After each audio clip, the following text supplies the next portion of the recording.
네, 여러분 반갑습니다. 오늘은 교통사고에 관련한 공소사실 기재에 대해서 말씀드리도록 하겠습니다. 제가 연수원에 맨 처음에 들어갔더니 교통사고 처리 특례법을 비롯한 기재에 대해서 공부를 하는데 당시에 제가 운전을 하지 않을 때라서 굉장히 어렵게 느껴졌습니다.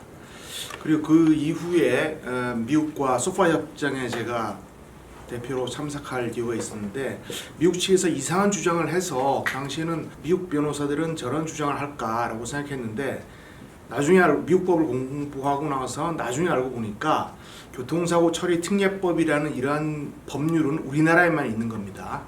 전세권 제도가 우리나라의 독특한 제도인 것처럼 교통사고 처리 특례법이라는 것이 다른 나라에는 없습니다. 그래서 통상적으로 업무상 과실치사상 형법 268조 또 도교법 업무상 재물 과실 재물 손괴죄 151조 이런 것들에 대해서 피해자의 처벌 의사가 없거나 그죠?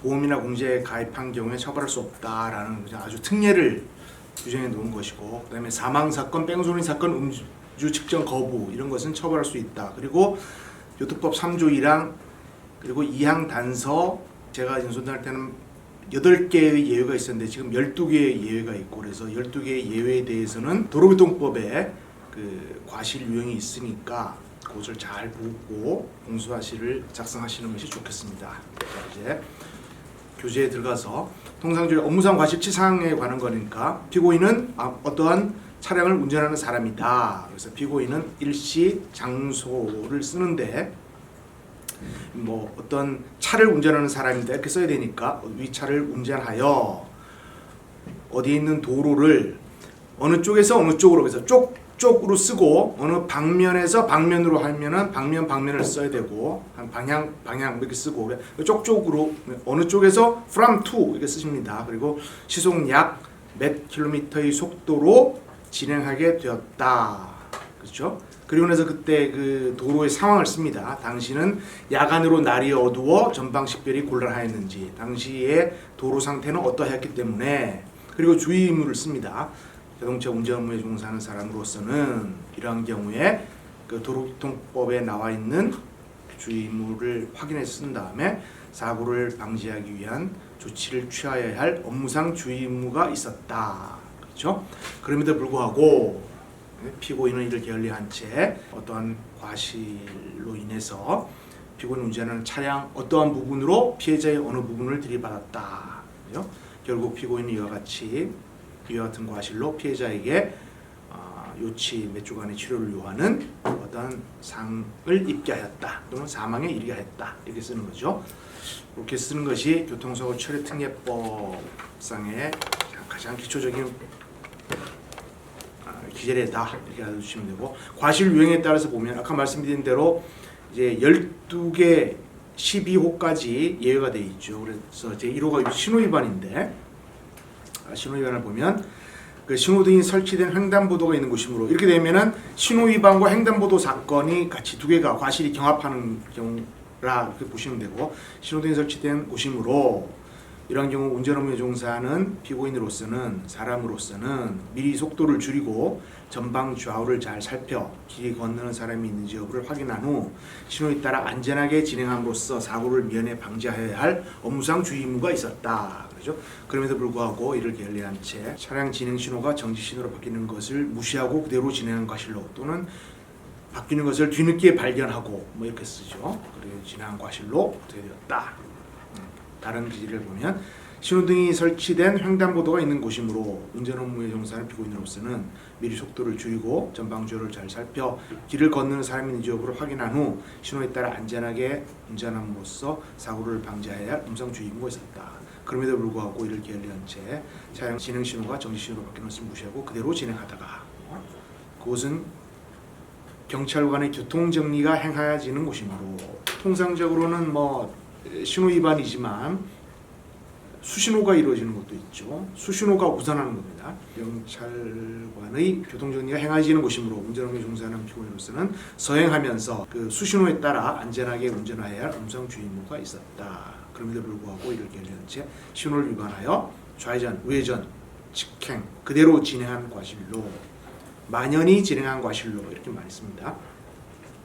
다른 과실을 보면 그곳은 진입 금지구역 또는 좌회전 금지구역이므로 운전업무에 종사하는 피고인으로서는 진입하지 말아야 할, 우회전하지 말아야 할, 좌회전하지 말아야 할 음성 주의 의무가 있었다. 그럼에도 불구하고 이를 게을리한 채 만연히 진입한 과실로 이런 식으로 신호위반은 작성하시면 됩니다. 두 번째 중앙선 침범 아주 비일비재하게 발생하는 사건이죠. 당시는 야간이고 야간이면 날이 어두워 전방 식별이 곤란하였다. 그죠? 황색 실선이 있으므로 또 대양 차선에서 진행하는 차량의 불빛으로 인해서 눈이 부셨기 때문에 뭐 이런 과실을 잘 보고 당시는 야간으로 날이 어두워 전방 식별이 곤란하였고 그곳은 황색 실선의 중앙선이 설치된 곳이므로 운전 업무에 종사하는 피고인으로서는 전방 주시를 철저히 하고 차선을 잘 지켜 안전하게 운행하여야 할 업무상 주의 의무가 있었다. 그럼에도 불구하고 이를 게을리한 채 앞서 진행하는 차량과 지나치게 근접하여 운행하다가 또는 안전거리를 확보하지 아니한 과실로 앞서 진행하는 차량이 제동하는 것을 뒤늦게 발견하고 충돌을 피하기 위하여 중앙선을 침범하여 운전한 과실로. 그렇죠?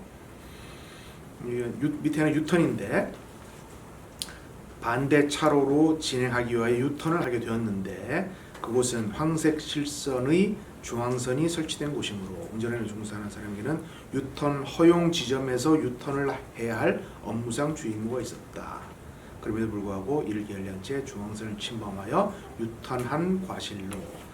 공문서는 한글로 써야 되기 때문에 유턴을 쓰지 말라라는 그런 분도 계십니다. 그래서 옛날에는 한번 회전횡단이라고 제가 썼던 적이 있는데 요새는 유턴이라는 것이 너무나 일반화되어 있어서 유턴을 쓰기도 합니다. 그런데 유턴 허용 지점에서 유턴을 해야 할 업무상 주의 의무가 아니라 그런 거지만 중앙선을 침범하여서는 아니 될 그렇죠? 중앙선이 음선인 경우에는 사고를 나지 않도록 횡단하면 되지만 실선은 넘어가면 안 되는 거죠. 황색 실선의 중앙선이 설치된 곳이므로 이렇게. 그다음에 속도 위반.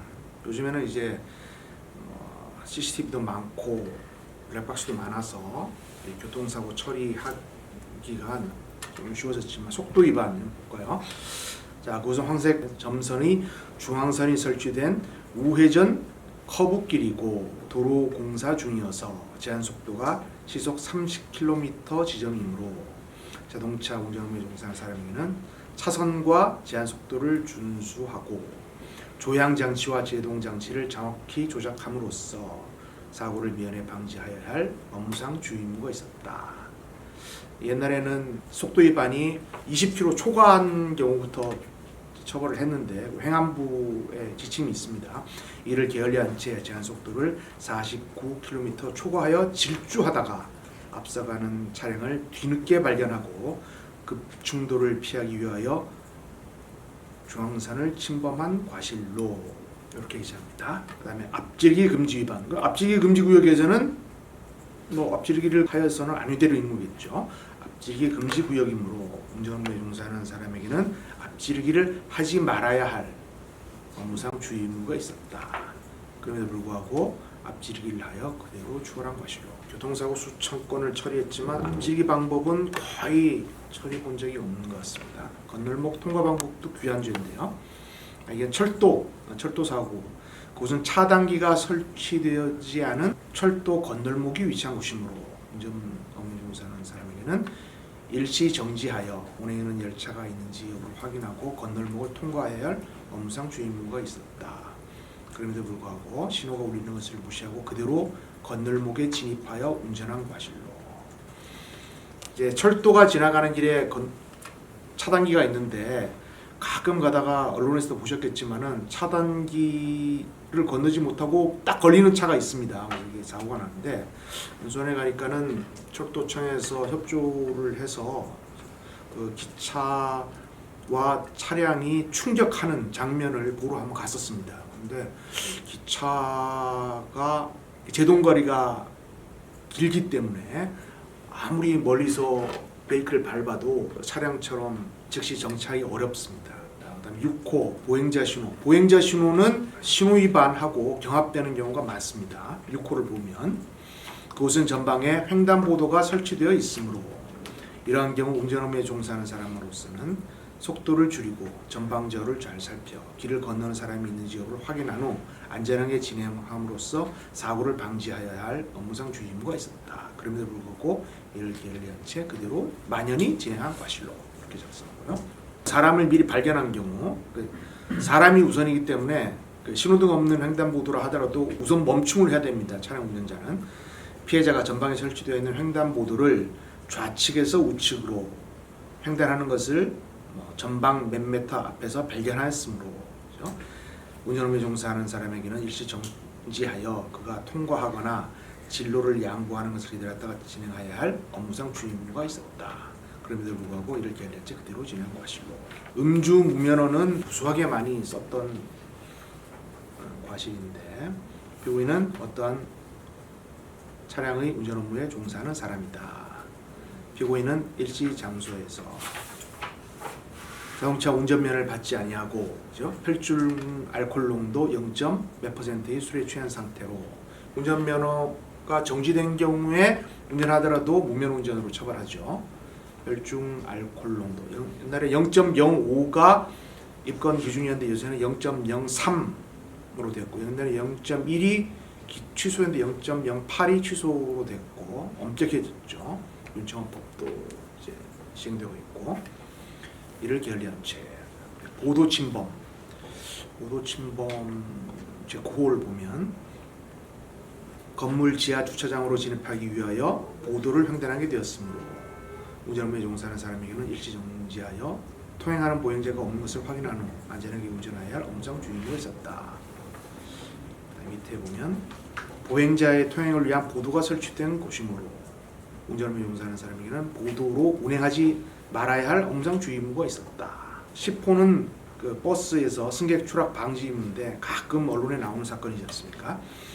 버스 기사가 승객을 하차시키기 위하여 정차했다가 출발하게 되었으므로 운전 업무에 종사하는 사람으로서는 승객의 승하차를 확인하고 타고 내리는 문을 확실하게 닫은 후 안전하게 출발함으로써 승객이 버스에서 떨어지는 것을 방지하여야 할 업무상 주의 의무가 있었다.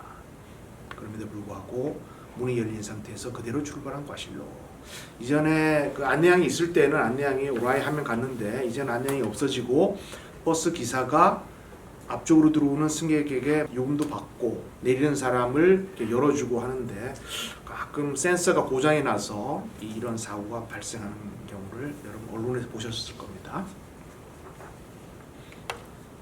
제11호 어린이 보호구역 교통사고 그곳은 어린이 보호구역으로 지정되어 있는 곳이므로 운전업무에 종사하는 사람으로서는 필요한 조치를 준수하고 참 애매하죠. 필요한 조치가 뭔지 어린이의 안전에 유의하면서 운전해야 할 업무상 주의 의무가 있었다. 그럼에도 불구하고 횡단보도 앞에서 40km의 속도로 진행한 과실로 그냥 지나가다가 그냥 과태료 그냥 날아오는 지역입니다.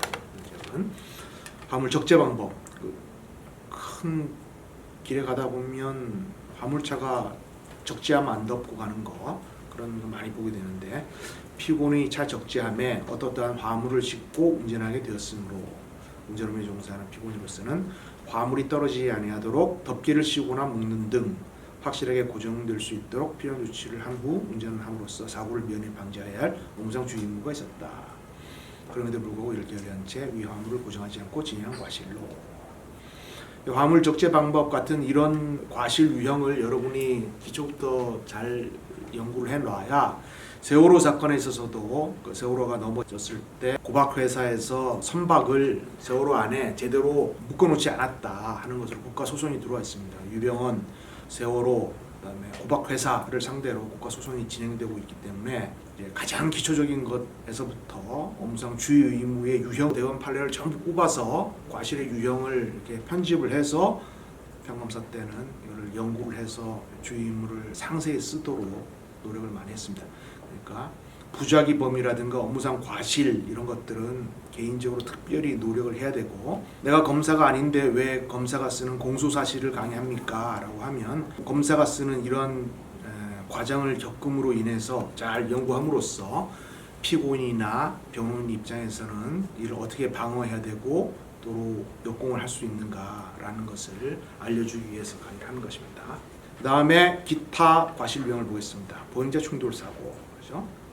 거의 나온 내용도 있는데, 전방 자료를 잘 살피면서 안전하게 운전하여 사고를 미연에 방지할 엄수상 주의 의무가 있었다. 그럼에도 불구하고 피고인은 이를 게을리한 채 같은 속도로 만연히, 옛날에는 만연히를 많이 썼습니다. 만연히 진행한 과실로 마침 또는 때마침 좌측에서 우측으로, 우측에서 좌측으로 길을 건너가는 피해자를 뒤늦게 발견하고, 그다음에 이제 피고인 운전의 차량 앞 범퍼 부분으로 피해자의 몸통 부분을 들이받아 바닥에 넘어뜨림으로써 피해자에게 요치 몇 주간의 어떠한 상을 입게 한 것이다. 고의범이면 가한 것이다. 그죠? 과실범은 입게 한 것이다. 피해자가 도로변에 서 있는 것을 전방 50m 지점에서 보았으므로 운전 업무에 종사하는 피고인으로서는 미리 속도를 줄이고 그 피해자의 동태를 확인하면서 충분한 간격을 두고 피해가거나 일시 정지하였다가 안전함을 확인한 후 운전함으로써 사고를 미연에 방지해야 할 업무상 주의 의무가 있었다. 그럼에도 불구하고 피고인은 이를 게을리한 채 그대로 진행한 과실로, 당신은 야간으로 전방 식별이 곤란하였고, 이제 초임 때 부장님께서 써주신 구절이 입에 익어서 당신은 야간으로 날이 어두워 전방 식별이 곤란하였고 수백 번을 써서 제 입에서 그냥 나옵니다. 교행하는 차량들의 전주등 때문에 전방 주시가 어려웠으므로 운전 업무에 종사하는 피고인으로서는 미리 속도를 줄이고 전방 지역을 잘 살펴 운전을 함으로써 사고를 미연에 방지해야 할 업무상 주의 의무가 있었다. 그래서 회전시 사고, 좌회전하기에 앞서서 전방 지역을 잘 살피면서 진로가 안전을 확인한 후 좌회전해야 할 업무상 주의 의무가 있었다. 그죠? 교차로상 신호기가 있는 경우 1호고, 그다음에 수신호가 하는 경우도 있고, 그다음에 교통정리가 행해지지 않는 곳에는 그것은 교통정리가 행해지지 않는 곳이므로 운전 업무에 종사하는 피고인으로서는 미리 속도를 줄이거나 일시 정지하여 교차하는 차량 등이 있는 지역을 확인한 후 안전하게 진행함으로써 사고를 미연에 방지해야 할 엄정 주의 의무가 있었다. 그다음에 멀리서 발견한 경우 우측 또는 좌측으로부터 교차로에 진입하려는 피해자 운전의 암흑의 차를 발견하였으므로 운전업무에 종사하는 사람으로서는 미리 속도를 줄이고 동태를 잘 살피면서 안전하게 운전해야 할 엄상 주의 의무가 있었다. 그럼에도 불구하고 이를 게을리한 채 그대로 직진한 과실로.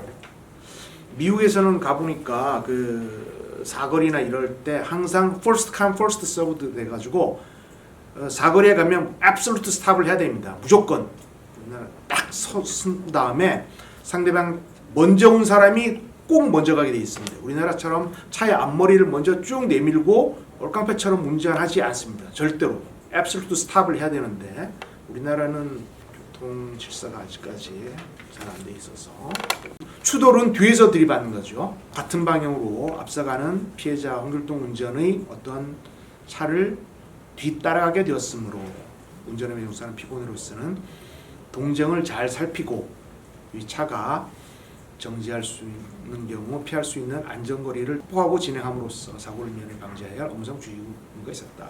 그럼에도 불구하고 지나치게 근접 운행한 과실로 써줘야 되죠. 눈길 같은 경우에는 미끄러워서 사고가 많이 나는데 당신은 눈이 와서 미끄러웠으므로 그래서죠. 운전을 용사하는 사람에게는 조향 및 제동 장치를 미끄러웠는데 조향 장치하는 게 상대편에 대한 주의를 하라 그런 의미가 있을 수 있지만 제동 장치를 정확하게 조작하면서 사실 미끄러웠을 경우에는 미리 속도를 줄이는 게 가장 큰 주의입니다. 속도를 조절하여 안전하게 진행해야 할 업무상 주의 의무가 있었다. 그럼에도 불구하고 급제동 조치를 취함으로써 위차가 미끄러지게 됨으로써 그죠? 이렇게 눈길에 미끄러진 사고는 불가피한 사고라기보다는 미리 속도를 감속하지 아니한 주의 의무 위반이 있다라고 해서 대부분 기소를 하게 됩니다. 앞지르기 방법.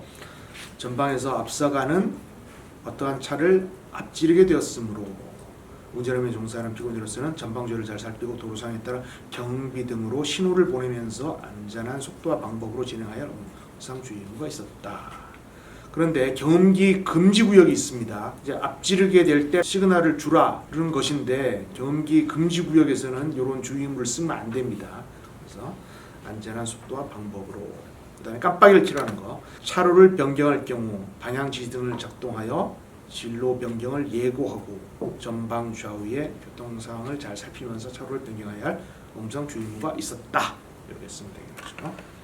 차내 승객 충격 사고, 뭐 비슷한 건데요. 앞서가는 차량을 뒤따라가게 되었으므로 운전을 용산 피고인으로서는 차내 승객의 안전을 위하여 안전거리를 확보하고 운행하는 등의 음성 주의무가 있었다. 그럼에도 불구하고 지나치게 근접하여 운행하다가 앞차가 정차하는 것을 뒤늦게 발견하고 급제동한 과실로 이렇게 썼더니, 옛날에는 어떤 부장님께서 급제동 조치를 취한, 이렇게 조치를 꼭 쓰라는 그런 분이 계셨습니다.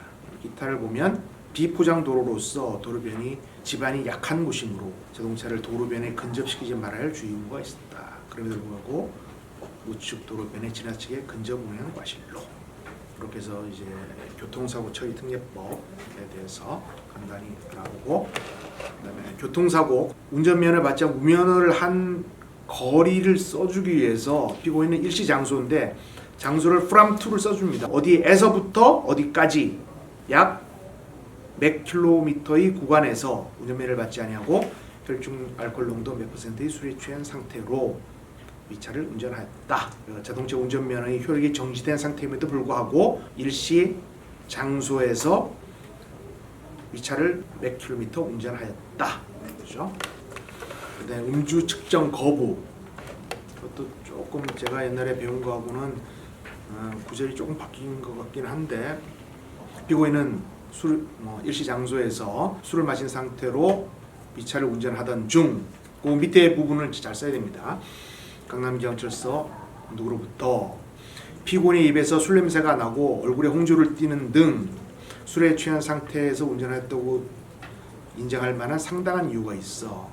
근데 제 입에는 의심할 만한이라고 제 입에는 이겨 있는 걸 봐서 옛날에는 의심할 만이었던 것 같습니다. 그다음에 사람 내리라고 해서 길을 걸어보라고 하죠. 그래서 길을 걸어봐서 비틀비틀 거리거나 하면 적발하고 했는데, 그럼에도 불구하고 피고인은 음주 측정기에 입김을 불어넣는 신용만 하는 방법으로 회피하여 정당한 사유 없이 경찰 공무원의 음주 측정 요구에 응하지 아니하였다. 정당한 사유 없이 응하지 아니하였다. 자, 이렇게 있습니다. 무면허 음주 측정 거부까지 했고 212페이지 도주치상이죠. 교통사고 처리 특례법하고 비슷하게 쓴 다음에 사고가 발생한 이후에 즉시 정차하여 피해자를 구조하는 등 필요한 조치를 취하지 아니하고 그대로 도주하였다. 이 문구를 더 써주면 됩니다. 피고인은 어떠한 수용차를 운전하는 사람이다. 운전 업무에 종사하는 사람. 268조의 내용이 들어가야 되니까요. 업무가 들어가야 되고, 피고인은 일시 장소에서 이 차를 운전하여 어디 도로를 어느 방면에서 어느 방면으로 시속 몇 킬로로 진행하게 되었다. 이때 피고인은 전방에 자전거를 탄 피해자가 비틀거리면서 진행하고 있는 것을 발견하였으므로 이러한 경우 자동차 운전 업무에 종사하는 피고인으로서는 피해자의 동정을 잘 살피고 경비 등으로 주의를 보내면서 안전하게 진행함으로써 사고를 미연에 방지해야 할 업무상 주의무가 있었다. 그럼에도 불구하고 피고인은 이를 게을리한 채 그대로 진행하다가 피해자가 도로 중앙 부근으로 진입하여 있는 것을 뒤늦게 발견하고 이를 피하기 위해 급제동 조치를 취하였으나 미흡하여 앞 범퍼 부분으로 뒷바퀴 부분을 들이받아 피해자를 땅에 넘어지게 하였다. 여기까지 쓰면 이제 그래서 얼마를 상해를 하였다 그러면 교특법이고, 그 다음에 뺑소니의 경우는 결국 피고인의 이와 같은 무상과실로 육주안의 치료료는 상해를 하였음에도 즉시 정차하여 피해자를 구하지 않는 데 필요한 조치를 취하지 아니하고 그대로 도주하였다. 그렇죠? 운전자 폭행, 이것은 뭐 최근에 크게 사회 문제가 된 사건인데, 일시 장소에서 피해자가 운전하는 차량에 있다가 어떠한 이유로 주먹으로 피해자의 어디를 몇 대 때렸다. 그다음에 상해를 가했다면 때려 어떠한 상해를 가했다. 이로써 피고인은 운행 중인 자동차의 운전자를 폭행하였다. 이렇게까지 해서 오늘 교특법 12개 예외 조항, 그다음에 도로교통법, 음주 무면허, 음주 측정 거부, 그다음에 도주 차량까지 했고, 교통사고 요것을 이제 여소 때는 배우는데, 이제 국가배상 사건을 처리하면서 국가배상 사건의 초고를 작성해봐라 라고 했더니 로스쿨 나온 친구들이 작성을 못해서 왜 교통사고 처리 특례법 이거를 안 배웠느냐 하니까 로스쿨에서는 배우지 않았습니다 하는 얘기를 들었습니다. 그래서 대부분의 학교에서는 요 기재례는 배우지 않고 특별형법 책으로 조금만 이론만 배운 것으로 알고 있어서 오늘은 교통사고에 관련된 기재례에 대해서 공부하였습니다. 경청해 주셔서 감사합니다.